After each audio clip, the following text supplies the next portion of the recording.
సాయంత్రం వేళ విజయవాడలోని ఒక ప్రశాంతమైన కాలనీలో ఉన్న సుజాత ఆంటీ ఇంటికి నేను వెళ్లాను.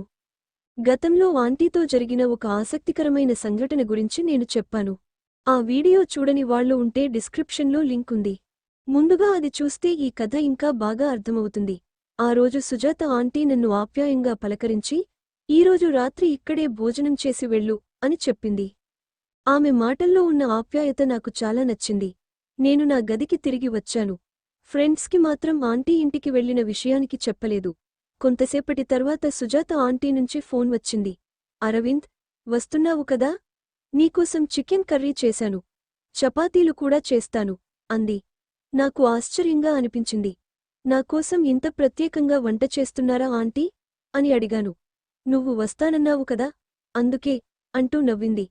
ఫ్రెండ్స్తో కలిసి కొద్దిసేపు గడిపిన తర్వాత నేను ఆంటీ ఇంటికి బయలుదేరాను. ఆంటీ వాళ్ల వీధికి చేరుకునే సరికి బయట చాలామంది కనిపించారు. కాస్త సందేహంగా అనిపించి ఆమెకు ఫోన్ చేశాను. ఆంటీ, వీధిలో చాలామంది ఉన్నారు అన్నాను. ఏం పర్లేదు అరవింద్, నువ్వు రా, వాళ్ల గురించి మనం ఎందుకు ఆలోచించాలి అంది. నేను ఇంటికి వెళ్లాను. ఆంటీ గేట్ తీసి లోపలికి ఆహ్వానించింది. రా అరవింద్, నీకోసమే ఎదురు చూస్తున్నాను అంది. వంటింట్లోకి వెళ్లేసరికి ఆంటీ చపాతీలు చేస్తోంది. నన్ను చూసి నవ్వుతూ, ఇంత ఆలస్యమా అని అడిగింది. మీరు చేసిన వంట తినడానికి త్వరగా రావాలనుకున్నా ఆంటీ అని నవ్వుతూ చెప్పాను. ఆమెతో మాట్లాడుతుంటే మా మధ్య ఉన్న పరిచయం మరింత పెరిగినట్లు అనిపించింది. ఆమె నాపై చూపిస్తున్న ఆప్యాయతలో ఏదో ప్రత్యేకత ఉందని నాకు అర్థమైంది. భోజనం సిద్ధమైంది. ఆంటీ ప్రేమగా వడ్డించింది. చికెన్ కర్రీ చాలా బాగా చేసింది. ఆంటీ, నిజంగా చాలా బాగా చేశారు అన్నాను. నీకు నచ్చిందంటే చాలు అంటూ సంతోషంగా నవ్వింది. భోజనం తర్వాత మేమిద్దరం హాల్లో కూర్చొని చాలాసేపు మాట్లాడుకున్నాం. ఆమె తన జీవితంలో ఎదురైన కొన్ని విషయాలను నాతో పంచుకుంది. నేను కూడా నా గురించి చెప్పాను. ఆమె ఒక్కసారిగా, అరవింద్, మనం మొదటిసారి కలిసినప్పుడు ఇంతగా మాట్లాడుకుంటామని నేను కూడా అనుకోలేదు అంది.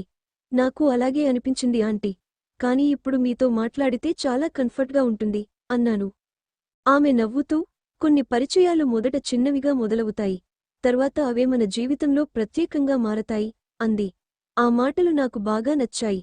కాసేపటి తర్వాత ఆమె తన గదిలోకి వెళ్లి ఒక అందమైన చీర మార్చుకుని వచ్చింది. నన్ను చూసి, ఎలా ఉంది అని అడిగింది. చాలా బాగుంది ఆంటీ అన్నాను.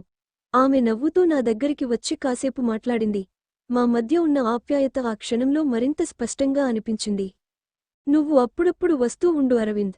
నువ్వు వచ్చినప్పుడు ఇంట్లో ఒక మంచి సందడి ఉంటుంది అంది. మీరు పిలిస్తే తప్పకుండా వస్తాను ఆంటీ అన్నాను.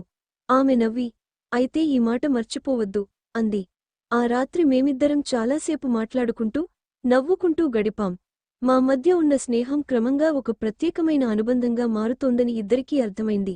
కాని ఎలాంటి తొందరపాటు నిర్ణయాలు తీసుకోకుండా ఒకరినొకరు గౌరవించుకోవాలని నిర్ణయించుకున్నాం. బయలుదేరే సమయంలో ఆంటీ నా చేతిలో కొంత డబ్బు పెట్టింది.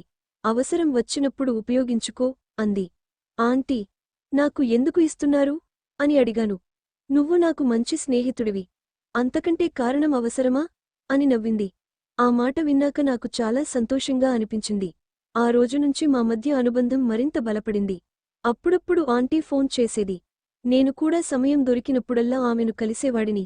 మా కథలో అసలు మలుపు అక్కడి నుంచే మొదలైంది.